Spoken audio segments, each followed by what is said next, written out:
SMB Jericho Cross mga bro may sinabi tungkol sa Barangay Hinebra babawi kaya at Coach Timcon hindi daw totoong SMB.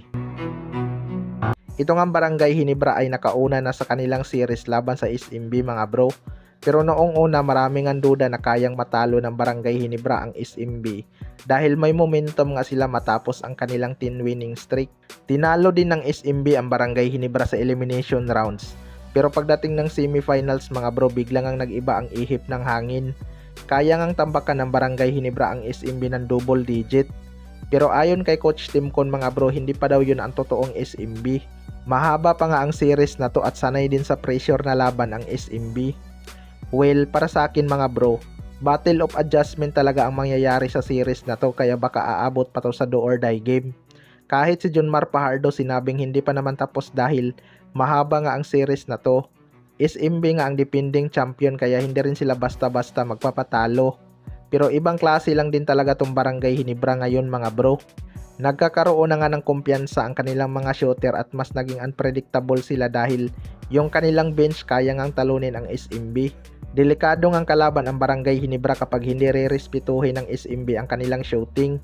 Si Scottie Thompson ang taas nga ng accuracy beyond the arc noong game 1. Hindi kasi kilalang 3-point shooter itong si Scottie mga bro, kaya pinapatira lang siya ng SMB. Sa kabilang banda naman mga bro, SMB Jericho Cross may sinabi tungkol sa Barangay Hinebra. Kahit nanalo ang Barangay Hinebra sa game 1, marami pa rin ngang naniniwala na may bawi ang SMB. Alam nga ng SMB paano mag-bounce back lalo na sa playoffs. Sanay na kasi silang mag-handle ng pressure mga bro. Isa nga sa mga inaabangang babawi sa SMB ay itong si Jericho Cross. Alam naman natin kung ano ang kaya nitong gawin kapag magsimula na itong mang-asar mga bro. Baka masira na ang laro ng Barangay Hinebra. Pero iba nga ang Barangay Hinebra kapag niyayabangan dahil mas ginaganahan nga silang lumaban. Pero ayon nga daw kay Jericho Cross mga bro babawi daw sila sa game 2 dahil mahirap na kapag nabaon sila sa 0-2 lalo na't Barangay Hinebra pa ang kanilang kalaban. Iba rin kasi ang Barangay Hinebra kapag tumaas ang kanilang kumpiyansa mga bro. Mahirap ding pigilan ang kanilang scoring. Isa nga sa napansin ko sa laro ng Barangay Hinebra ay hindi na tulad ng dati ang kanilang laro na hinihintay pa ang depensa.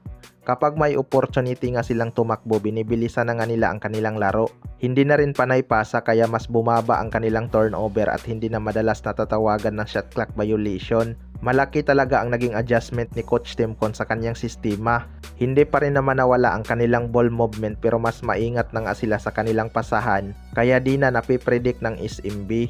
May halong swerte na din ang kanilang shooting. Kayo mga bro, ano masasabi nyo tungkol dito?